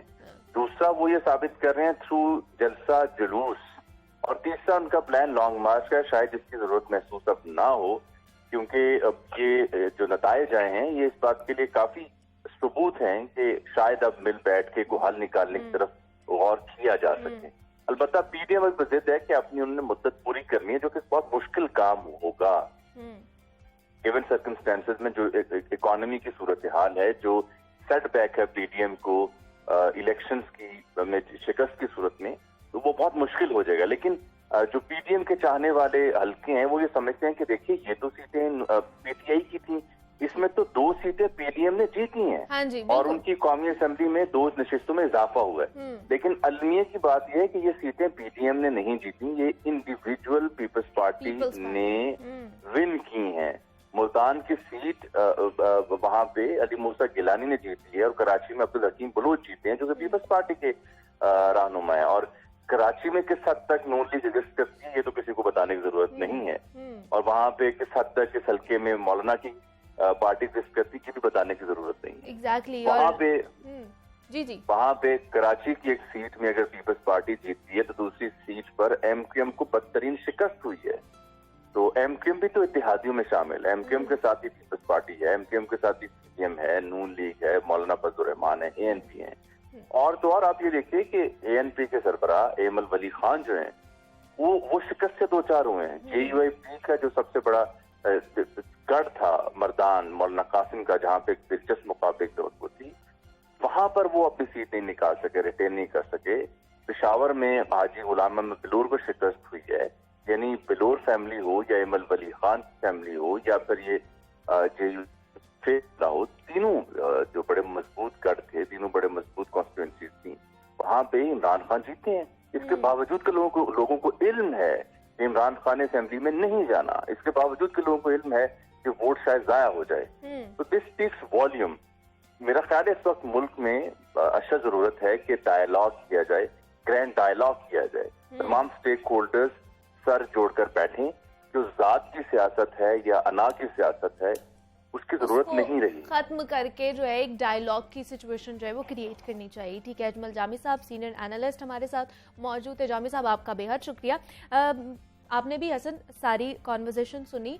तो मुस्लिम लीग नून को बुरी शिकस्त हुई है, लेकिन मुल्तान की तरफ अगर हम देखें तो मेहरबानो कुरैशी है, उनको भी एक बड़ा सेटबैक मिला है। 20,000 के वोट कम हुए हैं, मतलब वहाँ पर ज़्यादा हुए हैं। तो उसकी क्या वजूहात आपको लगती है? देखिए, वहाँ पर गद्दी नशीनों गद्दियों के दरमियान 2 बड़ा मुकाबला था। और यूसुफ रज़ा गिलानी साहब ने उन जगहों पर टारगेट किया अच्छा। जहां पर शाह महमूद कुरैशी साहब जो है अपनी पोजीशन वीक कर चुके थे गुज़श्ता इलेक्शन में। हाँ। और मौजूदा सिचुएशन में जिन लोगों के दरमियान उनसे ताल्लुकात में गैप आ रहा था, उनसे मुलाकातों में गैप आ रहा था, उन चीज़ों को कवर करने के लिए हमने देखा कि यूसुफ रज़ा गिलानी साहब और उनके बेटे ने सैयद मूसा रज़ा गिलानी ने हाँ। उन चीज़ों को टारगेट किया और ख़ास तौर पे ये दही इलाकों में ख़ास तौर पे उन्होंने बहुत ज़्यादा काम किया। और क्योंकि दो चार चीज़ें थी, अगर आप देखें तो अब मुस्लिम लीग नून से तो लोग बाहर निकलते आ रहे हैं exactly। और उनका जो टर्न आउट ओवरऑल अगर सिर्फ पंजाब की आप देखें पीपी में तो 48.84 के करीब बनता है। तो इसी तरह अगर इस हल्के का देखें तो इनका भी अच्छा खासा टर्न आउट देखने को मिला है। और पाकिस्तान पीपल्स पार्टी ने जिस तरह ये कामयाबी हासिल की है, इसके बाद पाकिस्तान पीपल्स पार्टी मजीद अपना दायरा कार जनूबी पंजाब में ख़ास तौर पे आइंदा आने वाले दिनों में बढ़ाने जा रही है। लेकिन मुस्लिम लीग नून का जो सबसे बड़ी जमात पंजाब में थी, बहुत अफसोस से कहना पड़ता है वो सारे सिनेरियो में मुकम्मल तौर पे गायब हो गई है। खास तौर पे गुज़श्ता इलेक्शन में भी और इस इलेक्शन में इनको बुरी तरह शिकस्त हुई है। और उनके जो रहनुमा हैं, कारकुनान है, वो ये कहते हैं कि हमें यही नहीं पता कि हमारा लीडर कौन है, हमें कौन लीड कर रहा है इन इलेक्शनों में, हमें डायरेक्शन कौन दे रहा है। नवाज शरीफ साहब पाकिस्तान नहीं है, वो बाहर बैठे हैं, मरियम नवाज साहब बाहर चली गई, हमजा शहबाज शरीफ साहब घर हैं। कुल कई सवालात खड़े होते हैं, लेकिन सवाल यही है कि 3.5 साल जहाँ पर तहरीक इंसाफ की हुकूमत रही, कारकुनान उनसे भी सवालात करते थे। अब शहबाज शरीफ साहब की वफाक में हुकूमत है तो अब उनसे भी सवालात करते हैं कि अभी तक सर्दियां शुरू नहीं हुई, गैस का बहरान शुरू हो चुका, बिजलियों के बिल आप देख लें कि किस हद तक जो है वो लोड शेडिंग भी है, बिजली के बिल भी बढ़ रहे हैं, महंगाई किस हद तक छू रही है। और ये बेशुमार मसाइल हैं जो अब इनके लिए भी मुश्किलात बुनियाद पैदा पर ये करते सारी चले जा रहे हैं। सिचुएशन बनी और ज़िमनी इंतखाबात में जो है शिकस्त का सामना करना पड़ा है। हसन रजा हमारे साथ मौजूद है। हसन, बहुत शुक्रिया आपके वक्त का कि आप यहाँ पर आए, और सलमान गनी साहब भी हमारे साथ मौजूद है। सलमान साहब, आपका भी बेहद शुक्रिया। यहाँ पे एक छोटी सी ब्रेक लेंगे, मिलते हैं इस ब्रेक के बाद।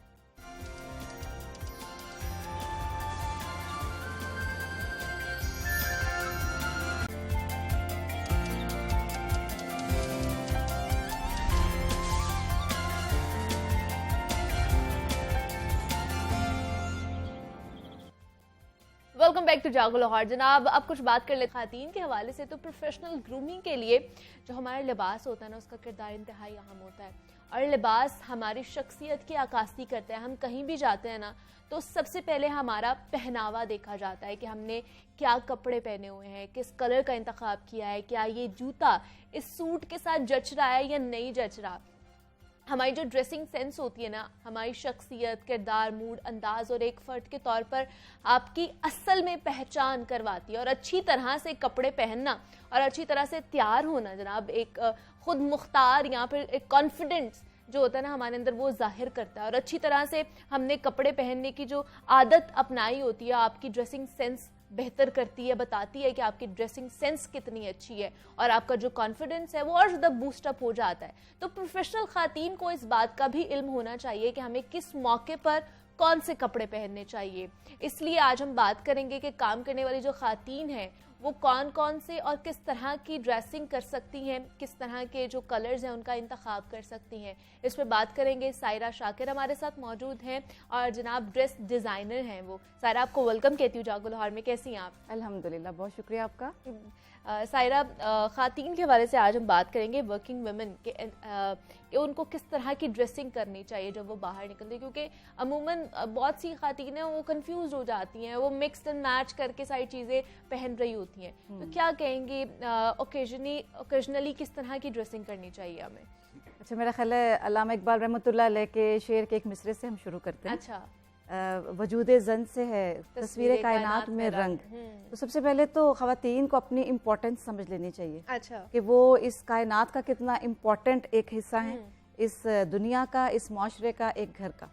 तो सबसे पहले तो औरत अपने वक़ार को समझे सही कि वो कितनी इम्पोर्टेंट है। क्योंकि अगर खालिक को अपनी कायनात ऐसे ही चला लेनी होती तो हव्वा को आदम के साथ पैदा ही ना करते ना। तो हवा का पैदा होना इस बात का सबूत है कि रब की कायनात औरत के वजूद के बगैर नहीं चलती थी। तो ये जो वर्किंग वुमेन का कंसेप्ट है, इसमें थोड़ा सा मैं एक चीज़ इसको थोड़ा चेंज सोचती हूँ। वो इस तरह से कि जो घर में रहने वाली ख़वातीन हैं देखा जाए तो फजर के अंधेरे से रात सबके सोने के बाद सोने वाली औरत भी वर्किंग वुमेन ही है। उसका वर्कलोड इतना है कि अगर 3-4 दिन वो अपना वर्क करना छोड़ दे तो घर कबाड़ खाना बन जाता है। एग्जैक्टली, हाँ। तो मेरा ख्याल है आज के हमारे इस टॉपिक में हम इन दोनों ग्रुप्स की वर्किंग लेडीज को हाँ, एड्रेस कर जरूर, सकते जरूर। हैं। तो सबसे पहले तो ये है कि जो एक परमानेंट लुक है और एक लुक है आपकी टेम्परेरी। हाँ। तो जो परमानेंट लुक है ना, वो अंदर की खूबसूरती है। तो अंदर की खूबसूरती को बाहर के इस मेकअप की ज़रूरत नहीं होती, बहुत माइनर से मेकअप की ज़रूरत होती है। और अगर अंदर खूबसूरत नहीं है तो बाहर का जो मेकअप है वो तो for the time being 1-2 sittings में 1-2 विजिट्स में आप समझ लेते हैं बंदा अंदर से कैसा है। तो ख़वातीन चूँकि बहुत इम्पॉर्टेंट किरदार हैं इस पूरी दुनिया का, और अगर हम घर से लें तो घर में एक खातून की हैसियत जो है ना वो एक उस पिलर की है जिसके ऊपर पूरी छत खड़ी है। अगर वो पिलर कमज़ोर हो जाता है तो छत गिरने के पूरे इम्कानात होते हैं। लिहाजा औरत को अपने पे बहुत काम करने की ज़रूरत है। अच्छा। दूसरी चीज़ मैं एक और शेयर करूँगी क्योंकि मेरा ताल्लुक स्पिरिचुअल एजुकेशन से भी है। तो ख्वाजा शमसुद्दीन अज़ीमी साहब मारूफ रूहानी स्कॉलर हैं, उन्होंने एक बात हमें फॉरवर्ड की है जो मैं आप सबसे शेयर करूँगी कि एक दौर आता है मर्दों की गलबे का, जिससे अभी हम गुजर रहे हैं, लेकिन तारीख ये बताती है कि फिर एक दौर औरत के गलबे का भी आता है। और वो उन्होंने बताया कि आने वाला दौर जो है ना वो औरतों ने गलबा पाना है मर्दों पे। तो उनकी ये हिदायत है कि जिस तरह मर्द को जब हुक्मरानी मिली तो उसने औरत पे बहुत जुल्म किया। अब वो ये चाहते हैं कि हम आज औरत की हैसियत से अपनी बेटियों की इस तरह से तरबियत करें कि जब हमारा दौर आए तो हम मर्दों पे जुल्म ना करने लग जाए, बदला ना लेने लग जाए। लिहाजा हमें अपने ऊपर काम करने की बहुत ज़रूरत है। ठीक है। अंदर की जो खूबसूरती है वो चाहे घर की औरत है चाहे वो घर से बाहर जाके अर्न करने वाली औरत है, दोनों को बहुत ज़रूरत है। उसमें आप अपनी हैबिट्स बेहतर करें, और बेहतरी की जो होती है ना एक ऑप्शन, वो 24 घंटे सारी जिंदगी रहती है, होनी चाहिए, हर वक्त होती है। तो उसमें आपका अंदर पाक साफ है तो आपके बाहर ज़रूर वो पाकीज़गी छलकती है। तो अपनी आदत को बेहतर करें, टाइम मैनेजमेंट बेहतरीन है दोनों ग्रुप्स के लिए। उसके बाद सफाई सुथराई का बहुत ज़्यादा ख्याल रखना, क्योंकि मैंने देखा है कि हमारे यहाँ बहुत अफसोस होता है, वर्किंग वुमेन है, एक अच्छी सीट पे बैठी हुई हैं, लेकिन थोड़ी देर उनके पास बैठो तो इसलिए बैठने को दिल नहीं चाह रहा होता कि वो स्वेटिंग की स्मेल आ रही होती है। और सेम घरेलू औरत के साथ भी एक मसला। आप घरेलू खातून है किचन में तो इसका ये मतलब थोड़ी है कि आपसे घर वाले दूर दूर भागे। आप अपनी सफाई सुथराई का ख्याल रखें। एक मतलब हर वक्त आपके दांत साफ रहने चाहिए, स्पेशली नाश्ते के बाद ब्रशिंग बेहद ज़रूरी है। जब आप घर से बाहर जाती हैं तो और ज़्यादा इंपॉर्टेंट है। इसके साथ साथ आप अपने जिस्मानी सफाई, अपना लिबास, सोने और दिन के वक्त पहनने वाले लिबास 2 होने बहुत ज़रूरी है। सही। स्पिरिचुअल एजुकेशन से मैंने ये भी सीखा है कि 12 घंटे अगर आप एक लिबास को पहने रखती हैं, 12 घंटे से ज़्यादा अगर आप एक लिबास को पहन कर रखेंगे तो आप मुफलिसी को दावत देंगे। स्पेशली अंडरगारमेंट्स जो आपकी बॉडी के बिल्कुल साथ लगे रहते हैं, 12 घंटे के बाद लाजमी उनको चेंज हो जाना चाहिए। सही। तो हमारे यहाँ क्या होता है, 3 दिन बाद लिबास बदला जा रहा है, उसी में सो रहे हैं और उसी में दिन गुजार रहे हैं। बहरहाल घरेलू ख़वातीन और बाहर जाके काम करने वाली ख़वातीन में बहुत सारी चीज़ें कॉमन हैं, लेकिन स्पेशली अब जो घर से बाहर जाने वाली ख़वातीन हैं उनके लिए मैं एक बात ज़रूर कहना चाहूँगी कि जब कोई ख़ातून, स्पेशली हमारी आज की बच्चियाँ, जब वो घर से बाहर, दहलीज से बाहर कदम रखती हैं, तो मेरी एक दरख्वास्त है कि जब आप अपना एक पाँव बाहर रखती हैं तो दूसरा पाँव बाहर निकालने से पहले रुक कर खुद को एक बार रिकॉल कर लिया करें कि मेरे दूसरे कदम के साथ मेरे पूरे घर की इज्जत मेरे साथ जा रही है। उसमें मेरा बाप है, दादा है, मेरा पूरा ख़ानदान है, मेरी माँ है। अब मैं उस इज़्ज़त को लेके साथ जा रही हूँ। मैं कुछ ऐसा ना करूँ, कुछ ऐसा ना कहूँ कि खुदा न खास्ता इस इज़्ज़त पे हर्फ आ जाए। ये बहुत इंपॉर्टेंट है। खातून जब घर से निकलती है तो इज्जत के ऊपर नो कॉम्प्रोमाइज़ का टैग मैं समझती हूँ उसके माथे पे लगाना चाहिए। बिल्कुल, कि ये बहुत ज़्यादा इंपॉर्टेंट है। आप बहुत पुरवकार हैं, आप बहुत बाइज्जत हैं, आप बहुत इंपॉर्टेंट हैं। आप स्टेटस के लिए, पैसे के लिए, फेमस के लिए, आप फेम लेने के लिए आप कतन अपनी इज्जत पे कॉम्प्रोमाइज़ नहीं करना। सब कुछ पलट कर आ जाता है। ये इज्जत वाहिद एक चीज़ है जो पलट के वापस नहीं आती। तो ये बहुत इंपॉर्टेंट चीज़ है। दूसरी बात ड्रेसिंग की, तो इतना अब तो मीडिया फास्ट हो गया, दुनिया इतनी तेज़ चल रही है, आपको कंसल्टेंट्स मिल जाते हैं, आपके रैंक, आपकी जॉब की जो पोजीशन है उसके अकॉर्डिंगली आपको गाइड करते हैं कि आपको इस तरह से ड्रेसअप होना है, इतना मेकअप करना है, बालों का ये अंदाज रखना है। तो ये कोई बड़ी बात नहीं अब रह गई ना। देखने में आया कि वर्किंग वुमेन समटाइम्स जब हम किसी ऑफिस में जाकर देखते हैं तो जिस सीट पे वो बैठी हुई लग रहा होता है अभी मीना बाजार से होके आ रही, क्योंकि उन्होंने बहुत ओवर ड्रेसिंग कर ली होती है। शाइन वाले कपड़े, लेसेस वाले, ये आपके ऑफिस जॉब के लिए बिल्कुल सूटेबल नहीं है। उसके बाद समटाइम्स ये भी देखने में आया है कि बिल्कुल स्पार्ट चेहरे के साथ बैठी हुई हैं। अब जो बंदा आपके पास आ रहा है, आपका क्लाइंट, आपका कस्टमर जो भी, वो आपसे क्या इंप्रेशन ले रहा है, आप तो खुद से बेजार हैं। तो आपको फ्रेश दिखना है, आपको अच्छा दिखना है, आप घर से निकलने से पहले आईने के सामने खड़ी हों और खुद से पूछें कि मैं कैसी लग रही हूँ, और जब आप अंदर से मुतमईन हो कि मैं बहुत अच्छी लग रही हूँ और खालिक तेरा शुक्रिया, तूने मुझे इतना अच्छा बनाया, उसके बाद आप घर से बाहर जाएं। प्रेजेंटेबल लगना चाहिए आपको, बहुत इंपॉर्टेंट है। और उसके बाद प्रेजेंटेबल लगने के लिए भी तो ड्रेसिंग सेंस का होना बहुत जरूरी है ना, कि किस तरह की आप ड्रेसिंग कर रहे हो। आप अगर कॉर्पोरेट सेक्टर में हो तो आपकी क्या ड्रेसिंग होनी चाहिए, कलर्स आप कौन से चूज कर रहे हो। अगर आप मतलब जैसे मैं यहाँ पर बैठी हुई हूँ, होस्ट कर रही हूँ, तो मुझे किस तरह की ड्रेसिंग करनी चाहिए, किस तरह के कलर्स पहनने चाहिए। मॉर्निंग शिफ्ट है तो उसके हिसाब से किस तरह करने हैं। नाइट का अगर आप शाम का शो कर रहे हैं तो उसको किस हिसाब से आपने करना है। हाँ बिल्कुल, आपके लिए तो बहुत सारी छूट है ना जी। आप जिस सीट पे बैठी हैं, आप कुछ अपना नॉर्मल से कुछ ज्यादा भी कर लेती हैं तो वो चलता है, क्योंकि सोशल मीडिया को जो है वो, या आप टीवी पे मीडिया पे हैं तो आपको बहुत ज्यादा आज़ादी है। लेकिन दूसरी जगहों पे जो खवातीन हैं वो अपने ऑफिस, अपनी जॉब के अकॉर्डिंग जो है अपना ड्रेस वो डिसाइड करें। और एक चीज़, अब हमारे यहाँ कोई ड्रेस कोड्स तो होते नहीं ऑफिसेज में, ये बाहर ममालिक में तो होती है ना रिस्ट्रिक्शन। हमारे यहाँ थोड़ा ओपन ही सब कुछ चल रहा होता है। उसी में एक हिजाबियन भी बैठी हुई है, उसी में एक टॉप और जीन्स के साथ भी खातून बैठी हुई है, दोनों चल रहे हैं। अच्छा, कोई एतराज़ नहीं है, आप जीन्स और टॉप भी पहने, आप शलवार कमीज पहने। सिर्फ इस चीज़ का ख्याल रखें कि आपको हर आंख जो है ना वो देखकर खुदा न खास्ता कोई बैड कमेंट ना करे, आप अच्छी दिखें, डिसेंट दिखें, सुलझी हुई दिखें। अब यहाँ पर ये कुछ खवातीन मेरी बात को शायद नापसंद करेंगी कि जी हमारी मर्जी, हम जैसा मर्जी ड्रेस पहने, तो फिर जब बाहर लोग कुछ गलत कहते हैं करते हैं तो फिर उनकी भी मर्जी। मेरी एक छोटी सी रिक्वेस्ट है कि उन बच्चियों के लिए, उन खवातीन के लिए कि जो अभी नई नई माँ बनी हैं या इंशाल्लाह आगे चल के माँ बनेंगी, कि आपकी जिम्मेदारी है कि आप फिर उस सोसाइटी को ऐसे बेटे प्रोवाइड कीजिए, उनकी ट्रेनिंग अब से शुरू कर दें कि जब वो सोसाइटी में निकलें घर से ही, हाँ, तो ये फिर परवरिश, ये तरबियत घर से ही होनी वो चाहिए। चीज़ होनी चाहिए कि खातून को जब एक हुक्म अल्लाह पाक ने कुरान पाक में दिया कि अपने ऊपर बुक्कड़ मार लो और अपने ऊपर कपड़ा गिरा लो, तो उससे पहले आयत आ गई है कि मर्द के लिए कि अपनी नजरें झुका के रखो। तो आज कितनी माएं जो तरबियत दे रही हैं अपने बेटों को। दोनों साइडों से है ना हुक्म है कि अगर औरत निकल रही है तो मर्द के लिए भी हुक्म है। अच्छा, आगे जैसे सायरा आपको पता है कि शुरू होने वाला है दिसंबर, अक्टूबर, नवंबर, इसमें शादियों का सीजन बहुत ज्यादा होता है।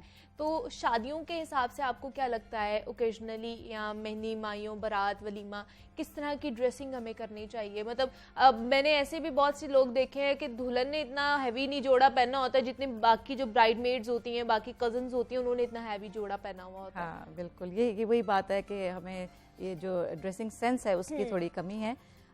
इसमें तो देखें, मेरा ख्याल है हमारी सोसाइटी में एक शादी वादी एक ऐसा इवेंट होता है जिसपे बंदा कहता है दिल खोल के अपने अरमान पूरे कर लो, अपने चाव पूरे कर लो, इसके बाद तो मौका नहीं मिलने वाला। अच्छा, एक बड़ा बुजुर्गों ने मुहावरा बड़ा अच्छा सा बोला हुआ है कि खाओ मन भाता और पहनो जग भाता। इट मीन्स के जो ट्रेंड है उससे आप बाहर ना जाएं। आप ट्रेंड देखिए इस वक्त किस चीज़ का है, उसके अकॉर्डिंगली आप सबसे पहले तो ट्रेंड देखें। जैसे इस वक्त शादी ब्याह में जो है वो एज भी नहीं देखी जा रही और लॉन्ग ड्रेस पहने जा रहे हैं, जिसको आप पिशवाज कह लें, मैक्सी कह लें, वो बहुत ज़्यादा इन है, हर उम्र की खातून पहन रही हैं। लेकिन ये बात है कि चाहो तो सभी को होते हैं, लेकिन फिर भी अपनी एज और अपनी फिजिक के अकॉर्डिंगली जो है ना हमें डिसाइड करना चाहिए कि हमें कैसा ड्रेस पहनना है। अब शौक में एक बहुत भारी भरकम खातून है तो मैं कभी उसको सजेस्ट नहीं करूंगी कि आप मैक्सी पहनो। आपको फिर अपने अकॉर्डिंगली कुछ फिटेड ड्रेस बनाना चाहिए, ट्राउजर शर्ट बनानी चाहिए, लॉन्ग दुपट्टा जो आप अच्छे से ऐसे ओढ़ लें कि जो आपकी थोड़ी सी जो आपको लग रहा है कि आपके ज्यादा वेट होने की वजह से वो आपका कवर अप हो जाए। और इसी तरह से बहुत स्लिम लड़कियां जो हैं उनके लिए भी कि आप जो है वो आपके लिए बेहतरीन है, स्लिम और स्मार्ट मीडियम जो वेट है उसके लिए लॉन्ग ड्रेस, इवन साड़ी, ये सब कुछ गरारा, उनको तो सब चल जाता है। ज्यादा एज और ज्यादा वेट के लिए प्रॉब्लम है, उन लोगों को सोच समझ के अपने ड्रेस डिसाइड करनी चाहिए। साड़ी पहननी चाहिए जो बल्कि थोड़े से होते हैं। वैसे मेरा तो एक्सपीरियंस है कि जो नॉर्मल हद तक बल्कि हैं वो अगर साड़ी पहनते हैं तो कवर अप हो जाता है, लेकिन अच्छा टेलर लें और अच्छी स्टिचिंग हो। ये नहीं कि जगह जगह से गोश्त अलग अलग उभरा हुआ नजर आ रहा है, स्टिचिंग बहुत अच्छी होनी चाहिए, उससे वो मोटापा भी बल्कि कवर हो जाता है। तो उनके लिए आप क्या सजेस्ट करेंगे, किस तरह के कलर्स पहनने चाहिए उन्हें? अच्छा, लाइट कलर्स में ये कहा जाता है कि लाइट कलर्स जो हैं वो जैसे वाइट है, ऑफ वाइट है, ये जो बल्कि लोग हैं उनको नहीं पहनने चाहिए, उनको डार्क कलर्स पहनने चाहिए। मेरा एक ज़ाती एक्सपीरियंस है या मेरी सोच कह लीजिए कि मुझे ये लगता है कि जिस कलर को आप कॉन्फिडेंस के साथ पहन रही हैं ना, आपको कैरी करना आता है, वो सब चलता है। अच्छा। वहाँ पे ये रूल्स ख़त्म हो जाते हैं। मैंने बहुत जो है बल्कि ख़वातीन उनको मैंने देखा है कि वो लाइट कलर्स में बहुत डिसेंट लग रही होती हैं। सिर्फ बात यह है कि आपको कैरी करना आए, आपकी ओवरऑल सारी लुक जो है, आपके हेयर स्टाइल, आपका मेकअप, उसके साथ आप लाइट कलर में भी हैं तो बहुत डिसेंट लगती हैं। मतलब इसको इतना सर पे नहीं चढ़ाना चाहिए कि अब अपने पे हराम ही कर लो कि मुझे लाइट कलर्स बिल्कुल ही नहीं पहनने हैं। आप सब कुछ पहन सकती हैं, लेकिन उसमें यह है कि आपको देखें आपने डिज़ाइन कैसा पहना हुआ है। अब स्लिम लोगों के लिए तो बड़ा प्रिंट, बड़ी एम्ब्रॉयडरी वो चलती है, उनको सूट करता है। लेकिन अगर आपका वेट ज़्यादा है, आप बल्कि हैं, तो आपको ये नहीं अच्छा लगेगा कि आप भारी भरकम चीज़ पहने, बड़े बड़े प्रिंट्स पहने। अच्छा। आपके लिए बहुत छोटे प्रिंट्स और बहुत माइनर सा जो काम है वो आप पहनेंगे तो सूट करेगा। आजकल हमने देखा है, आपने भी देखा होगा, सॉलिड कलर्स बहुत ज्यादा चल रहे हैं, मतलब पैंट्स भी और शर्ट्स भी और जो दुपट्टा है, मतलब 3 पीस एक ही कलर का चल रहा है आजकल। ये बस देखें, अब मैं किसी का दिल नहीं बुरा करूंगी, जिसने ये थोड़ी सी देर के लिए फैशन है। अच्छा। सभी करें, सब पहने। बस आपको कॉन्फिडेंस है आपके अंदर है तो आप जो भी पहनती हैं उसमें अच्छी लगती हैं। आगे जैसे सर्दियां आ रही है, सर्दी में आपको पता है ओवरकोट भी पहने जाते हैं, स्वेटशर्ट्स भी पहनी जाती हैं, कोट पैंट भी पहने जाता है। तो लड़कियों के हवाले से ये जो स्लिम एंड स्मार्ट है उनके लिए किस तरह के होने चाहिए, और उनमें डार्क कलर ज्यादातर ब्लैक लोग जाते हैं, नेवी ब्लू में जाते हैं, लाइट कलर्स में मैंने नहीं देखा सर्दियों में लोग पहन किया जाता है। उनके लिए क्या होना चाहिए, और जो थोड़ी सी बल्कि खातून होती हैं उनके लिए किस तरह की खासतौर पर सर्दियों के हवाले से ड्रेसिंग होनी चाहिए? इसमें देखें फिर वही बात है कि स्लिम स्मार्ट तो फिर वो बख्शी में है, वो जो भी करेंगे उनको अच्छा ही लगेगा, उनको सूट कर जाता है। लेकिन ये है कि फिर भी आप इतना वो, एक तो सर्दी है, सर्दी लग रही है, लेकिन कुछ लोग इतना ओवरलैप अपना चढ़ा लेते हैं कि वो बदनुमा सा लगने लग जाता है। स्लिम लोगों के पास तो बड़ी अच्छी अपॉर्चुनिटी है कि वो नीचे से भी कुछ पहन सकती हैं। खवातीन कुछ आप नीचे पहन लें, उसके ऊपर आप अपनी अपनी टॉप या शर्ट पहन लें, उसके बाद आप कोई स्वेटर, जर्सी और एक शॉल अगर रख लें तो वो ये होता है कि आपको जैसे बहुत सर्दी लग रही है तो आपने वो शॉल ले लिए, और जब आप इस ऐसे किसी माहौल में आ गए हैं तो आप शॉल उतार के एक तरफ रख भी सकती हैं। और जो बल्कि खवातीन हैं उनके लिए मोटी जैकेट्स या ऐसा कुछ फूला हुआ मटेरियल वो तो बिल्कुल भी सूट नहीं करता है ना। फिर तो वो बात है कि आप खुद शीशे के सामने खड़ी होंगी तो आप परेशान होंगी। उनको ये चाहिए कि वो अपना जो मटेरियल है जो वो पहनती हैं ट्राउज़र शर्ट में, वो थोड़ा सा ऐसा ले ले विंटर स्टफ कि उसी में वूल है या ऐसा गर्म मटेरियल है कि आपको फिर उसके ऊपर बहुत कुछ चढ़ाने की जरूरत ना पड़े। फिर मैं कहूँगी कि शॉल क्योंकि इस वक्त फैशन में भी है, हाँ जी, तो आप उसको जरूरत के वक्त खोल लें, और जब आप किसी ऐसी सेफ जगह पर हैं जहाँ ज़्यादा ठंड नहीं है तो उसको आप फोल्ड करके अपने शोल्डर पे एक साइड पे लटका सकते हैं। अच्छा, शॉल्स में भी तो डिफरेंट चीज़ें हैं ना, आप वेलवेट की शॉल या वूल की शॉल या इस तरह की जो ऑप्शन डिफरेंट है हमारे पास, आप ले सकते हैं। बिल्कुल बिल्कुल, अब बहुत सारी वैरायटी है और वेलवेट के साथ तो अब बहुत कुछ आने वाला है। चलें जी, सायरा शाकिर हमारे साथ मौजूद थी, ड्रेस डिज़ाइनर है। सायरा जी बहुत शुक्रिया आपके वक्त का कि आप यहाँ पर आई। और जनाब हम बात कर रहे थे कि ख़ातीन के हवाले से कि उन्हें किस तरह की ड्रेसिंग करनी चाहिए, आगे जो है शादी सीज़न भी है, सर्दियाँ भी आने वाली हैं, किस तरह के कलर्स पहनने चाहिए, जो दुबली पतली स्मार्ट लड़कियाँ हैं उन्हें किस तरह की ड्रेसिंग करनी चाहिए, और जो थोड़ी सी बल्कि ख़ातीन होती हैं उन्हें क्या पहनने की ज़रूरत है, उस पर बात की है। तो इसी नोट पर अब आप मुझे इजाज़त दीजिए, अपना बहुत सारा ख्याल रखिएगा। कल आपसे दोबारा मुलाकात होगी, तब तक के लिए अल्लाह हाफ़िज़।